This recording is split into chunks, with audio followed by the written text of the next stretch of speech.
Thank you, Matt. Thank you, Myra, and thank you, JHTV, for inviting me here. My name is Rose Wang. I'm the founder and CEO of 1104Health. With me is Dr. Evan Lipson from Johns Hopkins faculty of melanoma group. Our mission at 1104Health is simple or straightforward, transforming cancer care from fragmented to collaborative. So in turn, accelerate access to advanced therapies, including clinical trials as care options for every patient. But all of this started with something deeply personal. This was Robert, my late husband, a month before he passed 6 years ago on November 4th, hence 1104Health. He never got access to a pivotal clinical trial that eventually became standard of care. Our doctors simply didn't mention it. That access gap has become my life's work. Today, only 7% of cancer patients enroll in clinical trials, although 84% of them say they would enroll if their doctors recommended it. Meanwhile, FDA is accelerating in terms of approval at 7 times faster than a decade ago. And 25% of cancer cases are considered complex. So no wonder 3/4 of oncologists feel they're really overwhelmed by this pace of innovation. The villain isn't our doctor, it's the system. EMRs don't talk to each other. You can't find doctors' information anywhere, especially trial teams, for doctors themselves. And when they refer patients to a trial, they lose them.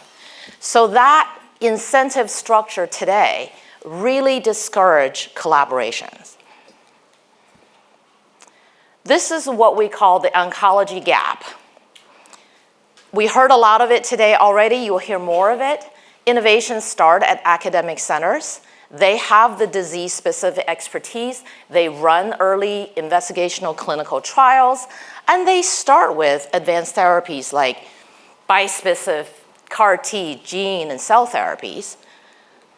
But do you know it takes 2 to 6 years for these advanced therapies to even begin to reach the community? That's because these two communities of double entendre, oncologists operate in absolute silos. Community oncologists are generalists. They see every type of tumor, and they manage 85% of patient volume, and they have their trust. So we exist to bridge this gap at scale with technology. Our solution is called shared care. It's a first of its kind.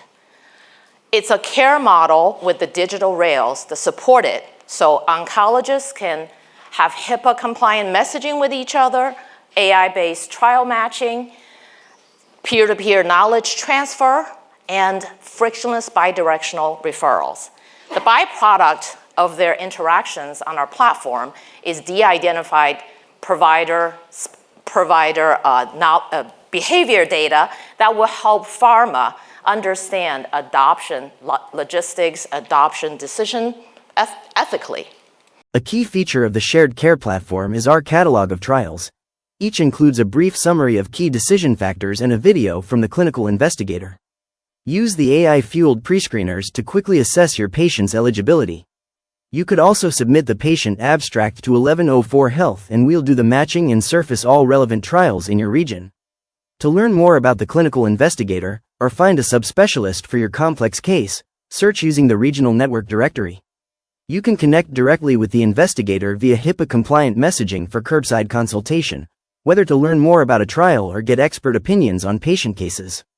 When you're ready to refer a patient, the built-in AI will seamlessly convert the conversation into a patient referral.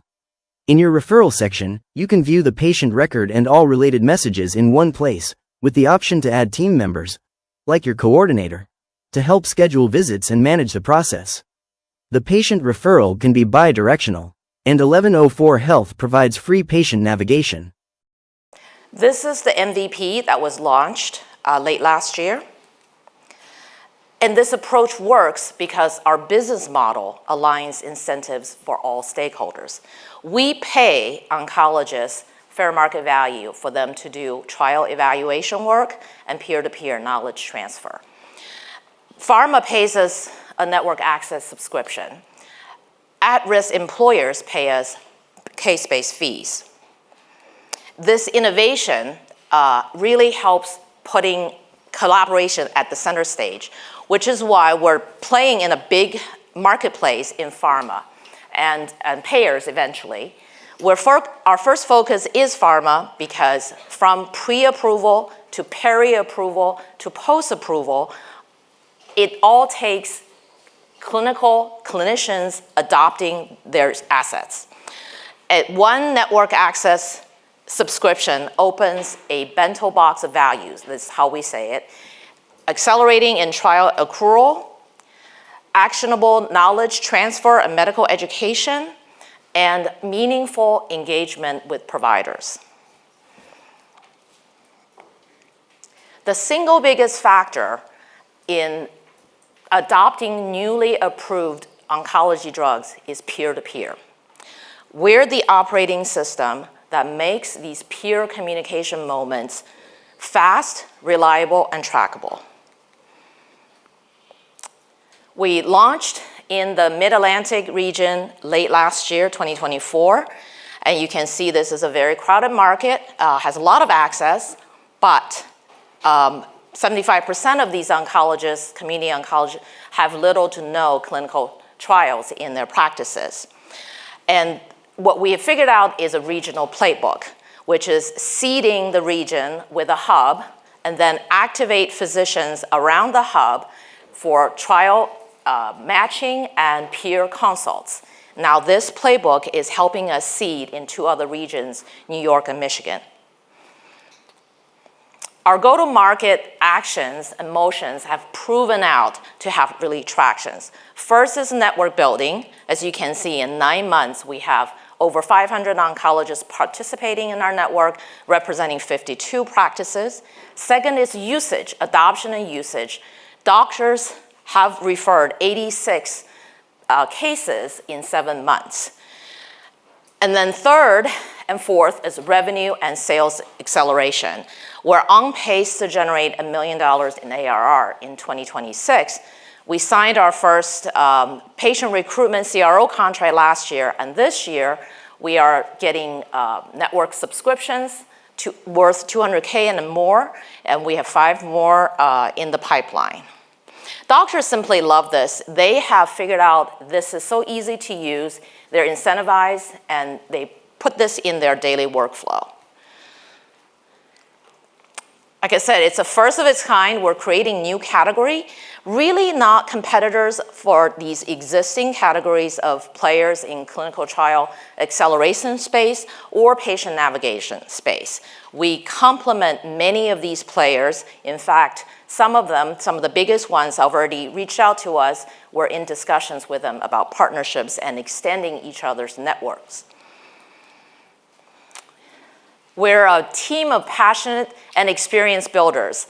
I myself have started 4 companies, all in tech, and exited successfully from 2 of them. This is the 5th company in our founding team. 5 of them have had successful exit from a health tech, along with our advisors, and Dr. Lipson and Dr. Worry from Johns Hopkins are really working with us on the product for clinicians by clinicians. Blackbird seeded us at Johns Hopkins. We're in the middle backside of raising a $2 million raise. Maryland Innovation Initiative also has been very supportive. We're on pace for revenue to in mid-2026, operating in 3 regions, and cash flow positive in 2027, and also looking at adjacent specialties. So this is a capital-efficient business with defensible network effects. We're seeing compounding value very fast. I'm building the system I wanted for my family, one that doesn't depend on luck to reach the right care. So we have a lot of very passionate clinicians working with us. I invite you to talk to me if you're interested in joining this transformational journey. Thank you.